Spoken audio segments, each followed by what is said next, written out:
Welcome, creatures of all shapes and sizes, to Banged Up with Bruce Oldham, aka The Kid.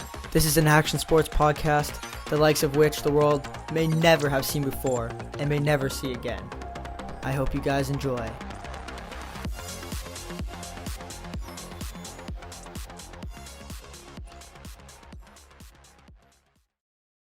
Okay, should I spin around in my chair like this? Dope.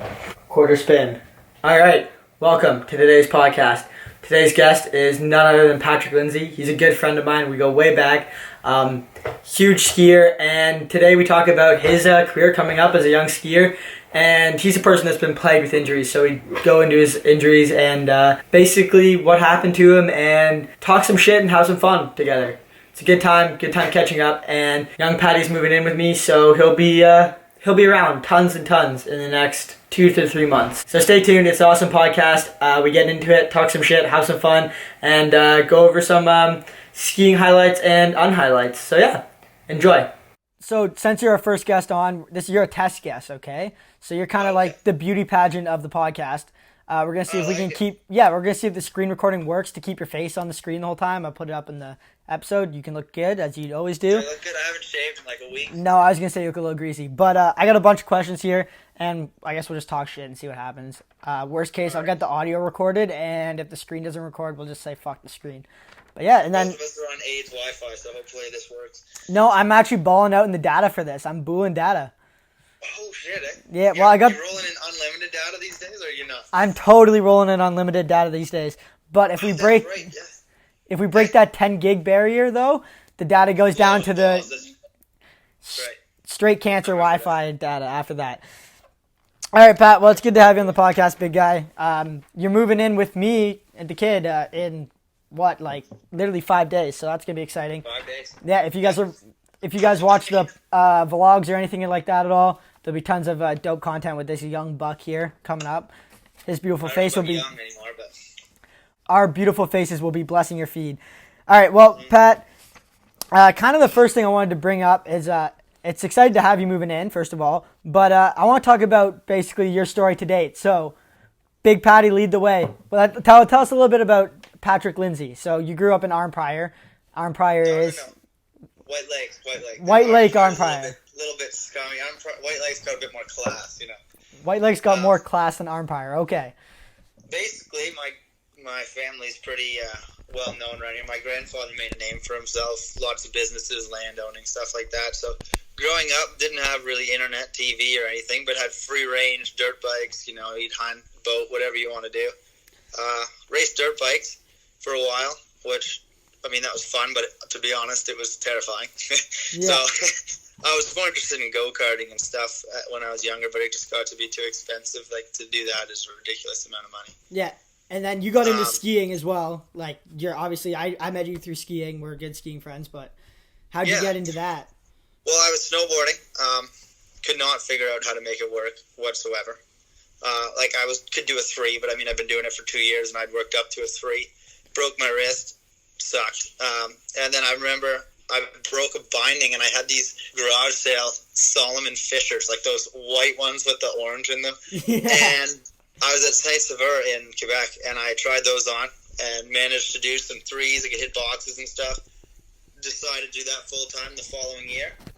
And I kept getting pestered by Ryan Wheatum, who used to be the Armada rep for Ontario, to join. He used to coach Calabogie freestyle team. Yeah. So I joined that. The airbag was very big for me, actually.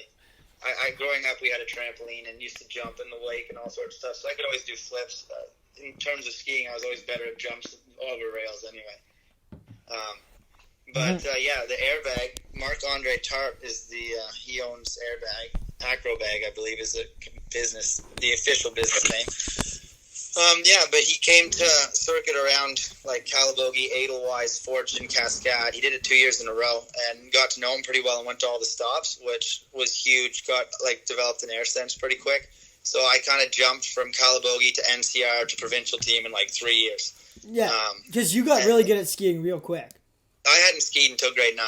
And then grade 11, I was on the provincial team. Yeah, you're like me. Like, I didn't start skiing till like first year high school, grade 10. Yeah, same thing. And you moved up pretty quick. And yeah.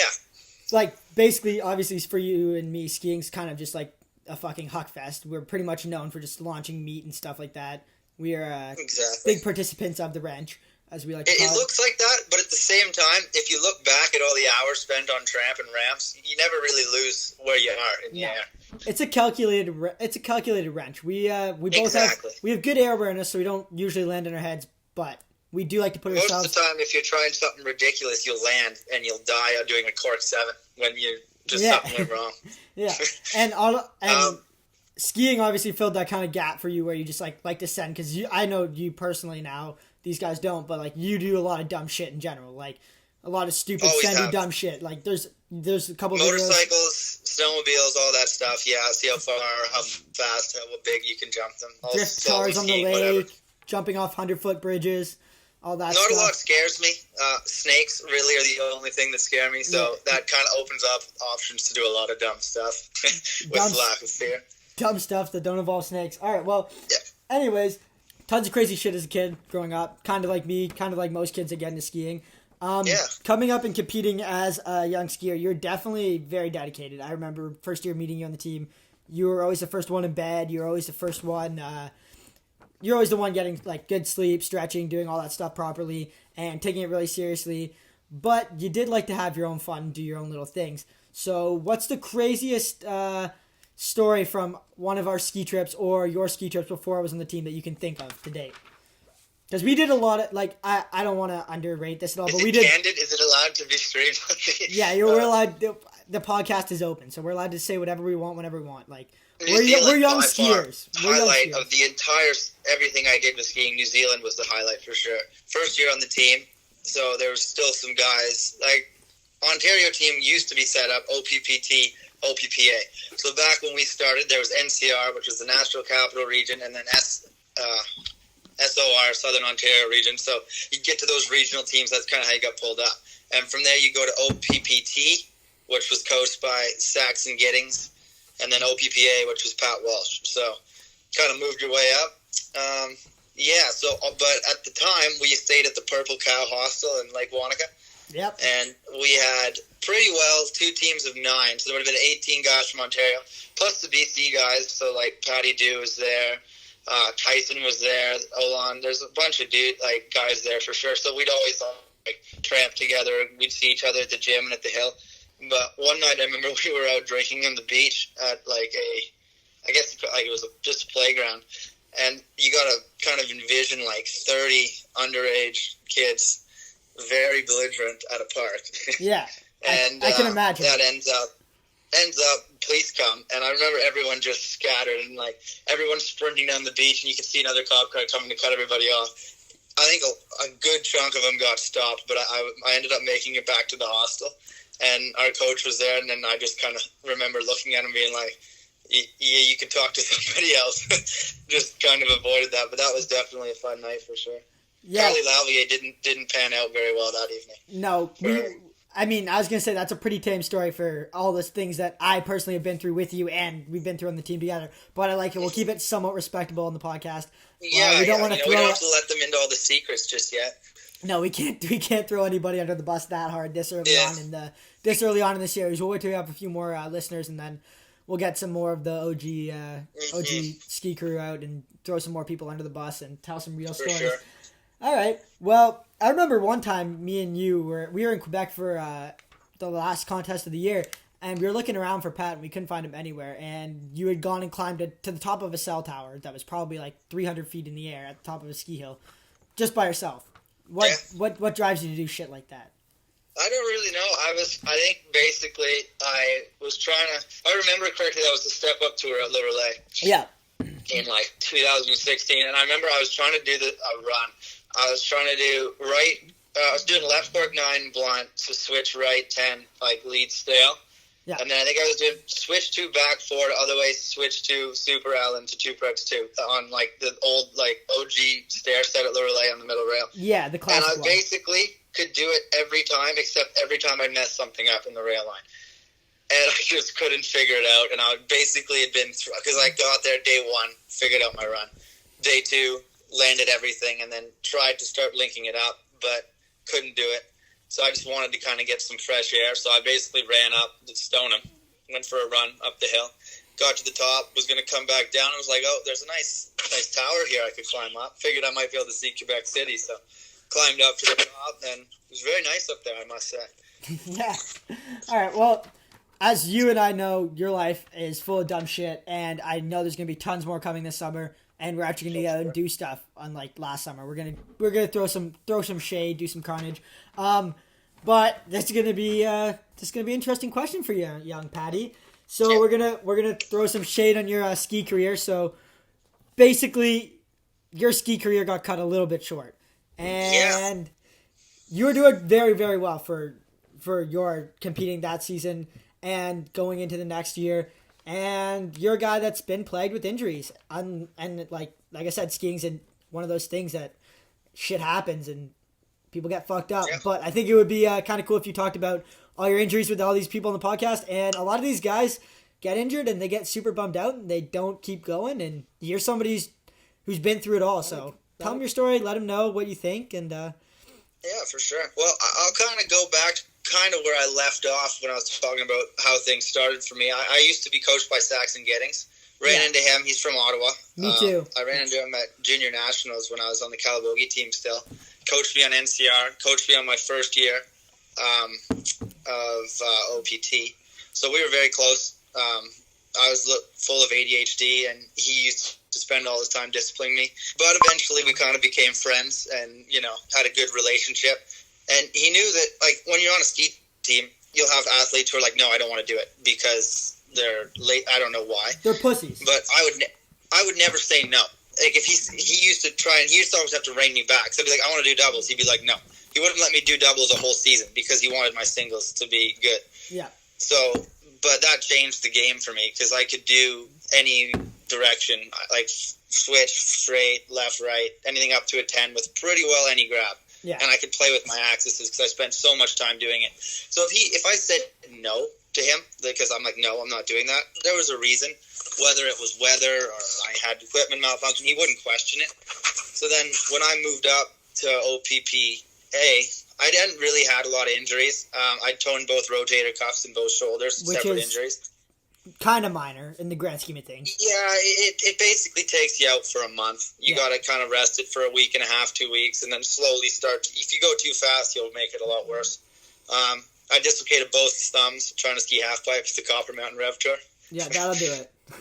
Other than that, though, I wasn't really injured, all things considered, too badly. I hadn't had any real issues. And then basically got on to OPPA, new coach change. Pat Walsh, he was a good coach, just we hadn't really built up a relationship with each other where he understood kind of where things were going. I was happy I was able to do doubles. Like, I basically, when we were ramping, I was doing right and left dub 10 and 12s. I had switch doubles pretty well on lock on bag. I was working on switch dub 12s and stuff as well. And then basically, our season starts in May, ramping. Then you either go to WIS, like Momentum, or Ramps more. Mm-hmm. But we had kind of made it to Perisher in August, and I remember basically the best way to explain is you have all these good days in the summer because the only time you really can't ramp is if it's a thunderstorm. Yeah. So, yeah, and when you qualify tricks, you do it on tramp, then you do it on ramp, then you do it on snow. So you end up with a list of stuff you have qualified on ramp and tramp. And you don't get a lot of good days for jumping a lot of times on snow. So I was finishing up qualies on dub 10, I believe, dub 10, 12. And I was following Christian Stormguard, and Rylan Evans was behind me. We were at the bottom jump at Front Valley at Perisher.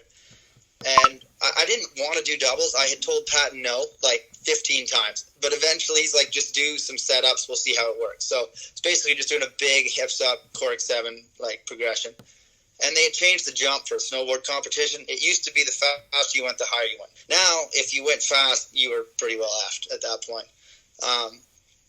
So I remember kind of coming over the second jump, which was like a channel gap. Yeah, basically. Quick pause.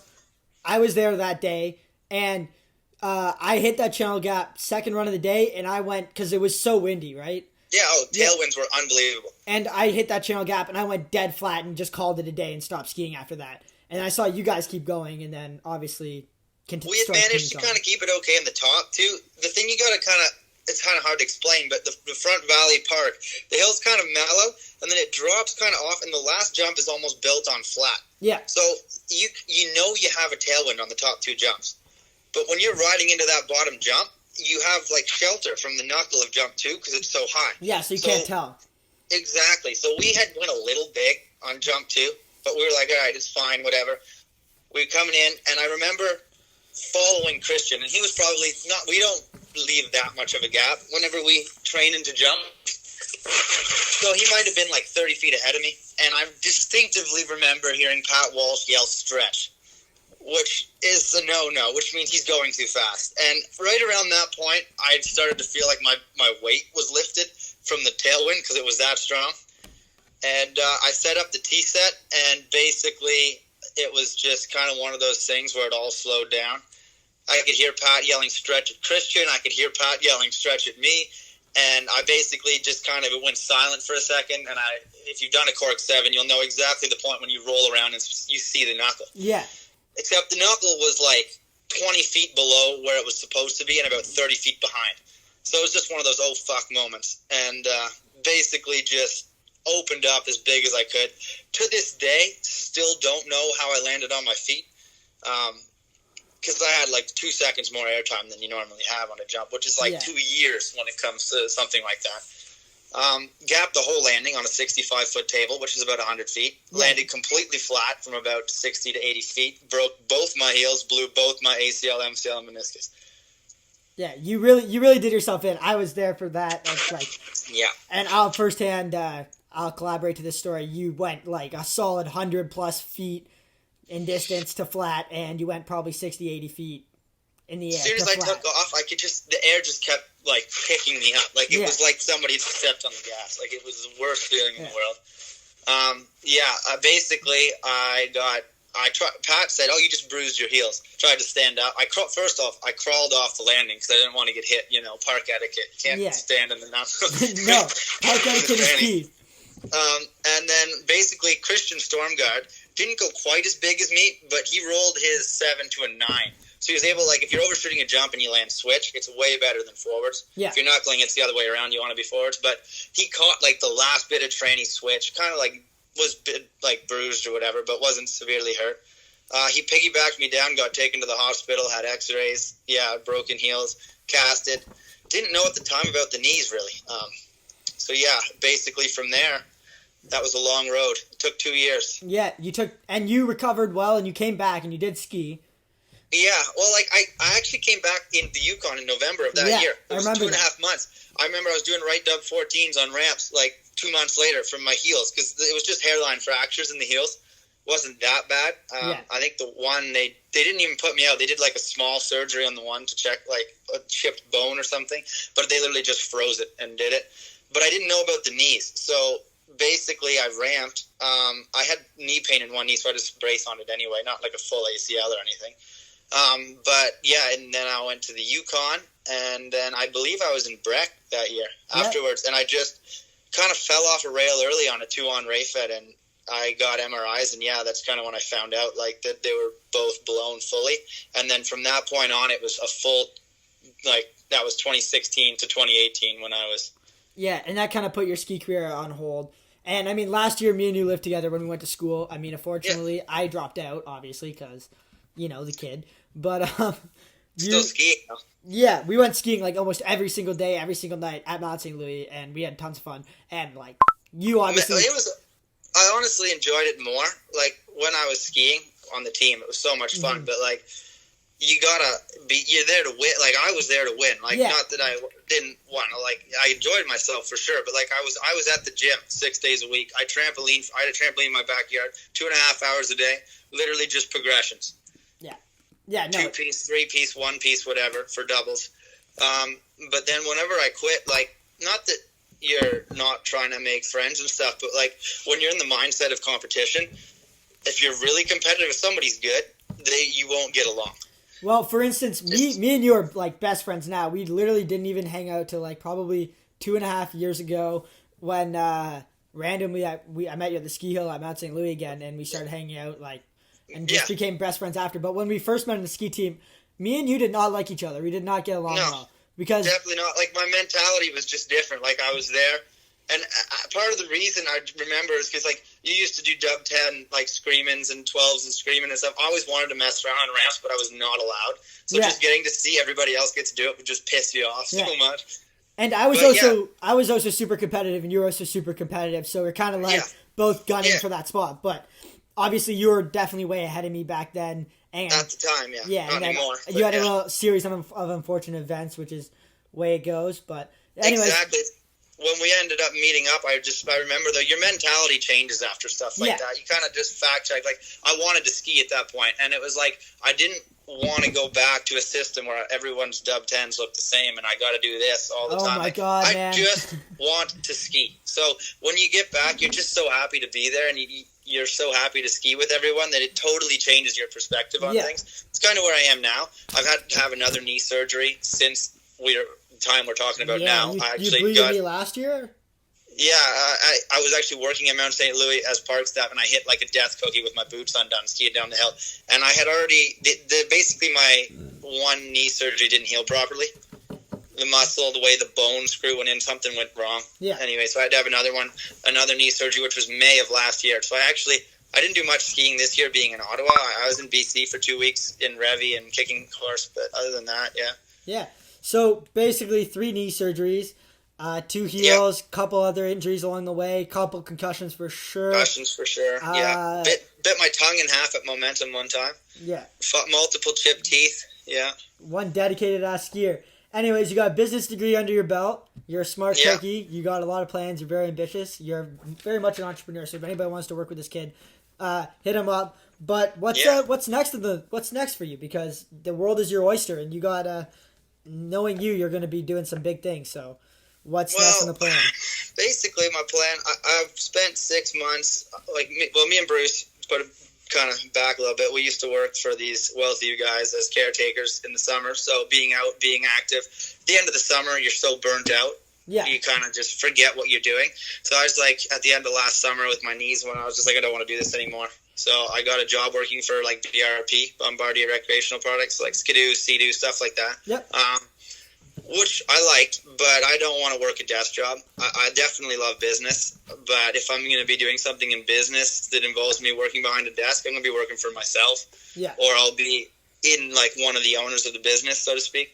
So I definitely am going to keep on like looking for something. I'm always looking for something to do in business. I've got something kind of in the works right now in terms of the aviation industry with some friends. But at the moment, immediate plans, I'm going back to work for the summer, get outside again.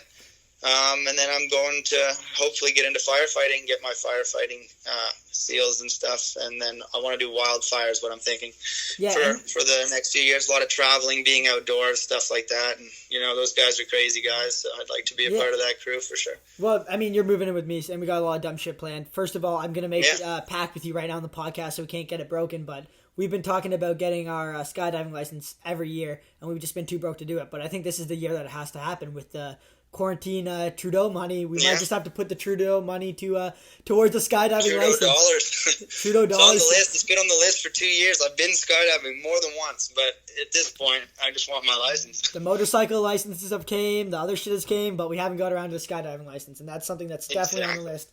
I know, and I'm getting closer to the pilot's license. I want the pilot's license now, so I gotta get the skydiving license before I get there. I've been dreaming about a paramotor, so if anybody wants to donate to a paramotor, or help me and Pat get towards our dreams of paramotor and flying. Pilot, flying. I'll flying come take you out with I just want a paramotor. He wants a plane, but if you guys want to help out, don't be afraid to subscribe and give the podcast a good like. That was our first guest, Mr. Patty Young. I hope you guys enjoyed, and we'll catch you with the next guest. And now the outro. Anyways, that was our podcast with Patrick Lindsay. I hope you guys enjoyed. It was kind of the first guest we've had on other than my sister, so I don't count her as a guest. But basically, like I said before in the previous podcast, this podcast is taking a huge shift towards guests and interview styles. I personally enjoy it more. I'm sure you guys enjoy it more. rather than me just spewing nonsense. It gets a little boring after a while. But yeah, we have tons of sick guests, and we're going to bring them all into the podcast. I have some big ski pages lined up. I have a bunch of cool guests, pro skaters, pro skiers, boarders, all that other stuff. And yeah, it's going to be sweet. So stay tuned for the next episode of the podcast. I believe our next guest is Maddie Bolt. So take a look if you want to look into her before the podcast. But that'll be coming next Tuesday. Podcast every Tuesday. So stay tuned. And cheers from the kid to you guys. Mwah.